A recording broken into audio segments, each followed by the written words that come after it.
Number 5, the Save America Act bans transgender mutilation surgery for children.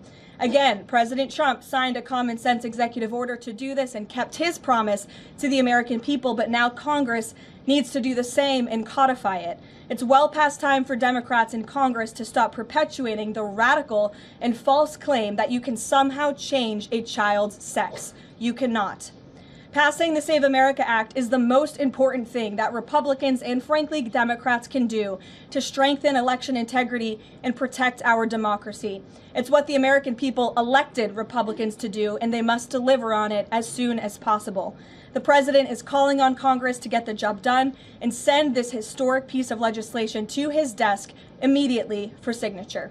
So with that today, I will take your questions. Benny, thank you for being here, and why don't you start us off? Thank you, Karoline. So my first question is actually about the Save America Act. So one of the biggest things that the Democrats are saying, the claims that they're making, is that the Save America Act, it would prevent married women from voting in elections or make it harder for them.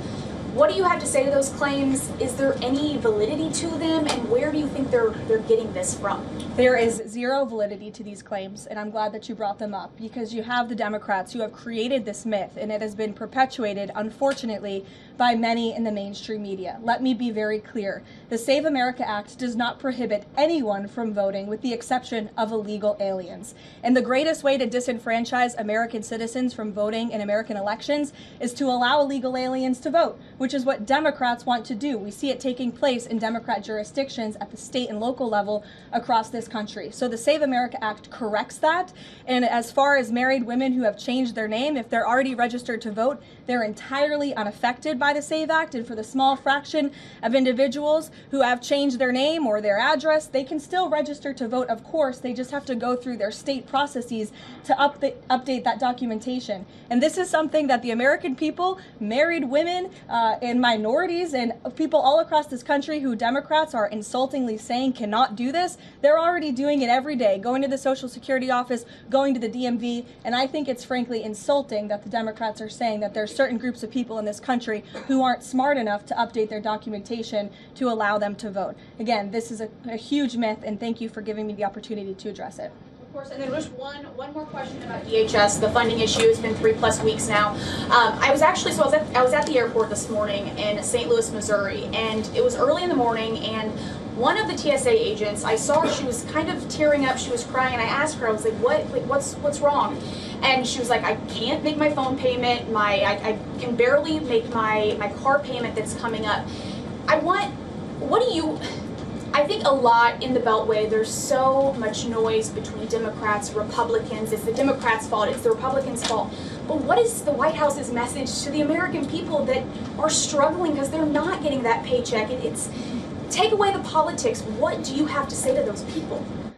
President Trump wants the Department of Homeland Security. He wants TSA, he wants FEMA, he wants the brave men and women of our United States Coast Guard to receive their paychecks, and he wants this department to be fully funded and fully reopened. And so to any American out there who is struggling without a paycheck, we know there's more than 100,000 of you across the country.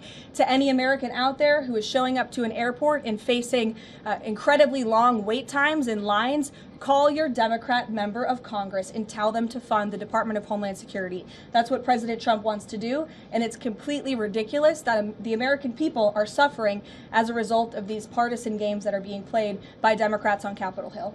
Thank you. Steve. You said the operation was going faster than anticipated. What is your current timeline for how long the war will last? So look, as you know, Steve, the president and the U.S. military's initial timeline was about 4 to 6 weeks to achieve the full objectives of Operation Epic Fury. Again, to destroy their missiles and their ability to make them, destroy their Navy, permanently deny them nuclear weapons forever, and to, of course, weaken their evil terrorist proxies in the region. We know that the U.S. military and our brave warfighters are quickly and expeditiously executing these objectives well ahead of schedule, but ultimately the operations will end when the commander-in-chief determines the military objectives have been met, fully realized, and that Iran is in a position of complete and unconditional surrender, whether they say it or not. Does the president still want Iran's unconditional surrender? Well, when President Trump says that Iran is in a place of unconditional surrender, he's not claiming the Iranian regime is going to come out and say that themselves. What the president means is that Iran's threats will no longer be backed by a ballistic missile arsenal that protects them from building a nuclear bomb in their country. I could make an empty threat, but if I have no actions to back it up, then it's an empty threat. And so President Trump will determine when Iran is in a place of unconditional surrender, when they no longer pose a credible and direct threat to the United States of America and our allies. Adriana. Can you explain why the Energy Secretary posted and then appeared to have deleted a post on X saying that the U.S. Navy escorted an oil tanker through the Strait of Hormuz? Yes, I was made aware of this post. I haven't had a chance to talk to the Energy Secretary about it directly. However, I know the post was taken down pretty quickly, and I can confirm that the U.S. Navy has not escorted a tanker or a vessel at this time, though, of course, that's an option the President has said he will absolutely utilize if and when necessary at the appropriate time. And if this was something that was posted erroneously, could it be because of a staffer? What, I guess, will there be any consequences for this? I know you still have to consult, but just generally speaking. Again, I would defer you to the Department of Energy to answer that question. And if I could just follow up really quickly. Sure. In terms of oil sanctions, the president said that there would be some sanctions that would be lifted. Would those be on Venezuela, Russia? Could you give some specifics there and then timing for that as well? Sure. I know it's something that the Treasury Department and the President's energy team continue to discuss, and they will ultimately consult with the President before decisions are made. I don't have any announcements on new sanctions or the lifting of new sanctions for you today. Alex. Thank you. Reuters has reported that about 150 U.S. service members have been injured so far. Can you confirm that number and elaborate on that? I can't confirm the exact number. I know it's within that ballpark, but I would defer you to the Pentagon for a specific number of wounded or injured thus far. And then secondly, if I can, I wanted to ask about, there was a briefing on the Capitol Hill today, and some senators came out and said they were more convinced than ever that there would be U.S. boots on the ground. Senator Blumenthal said that, in fact. Your reaction to that and any update on President Trump's thinking about it? Look, I would say that Democrats on Capitol Hill are clearly being quite disingenuous. 3 years ago, not a single Democrat voted against the resolution condemning Iran as the world's leading state sponsor of terror. Yet now, with President Trump as commander-in-chief finally taking the action that so many Democrats have called on the commander-in-chief to do for many, many years, to wipe out the threat of a rogue Iranian terrorist regime, now all of a sudden Democrats are playing politics with this long-standing bipartisan policy of the United States, and 53 of them in the House recently voted against the resolution condemning Iran as the world's state sponsor of terror.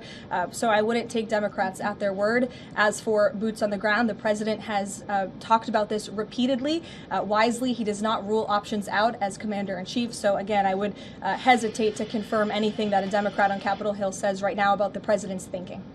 Garrett. Karoline, you outlined to Steve the military components of what would be involved in ending this war, but it seems like there's a political component too. The president said to Fox earlier today that he doesn't believe the new Ayatollah can live in peace. He made a variety of comments suggesting that he should be involved in picking the new Iranian leader. Is the ending of this war also contingent on Iran selecting a leader that the president finds acceptable? And if so, how is that not the definition of a regime change war?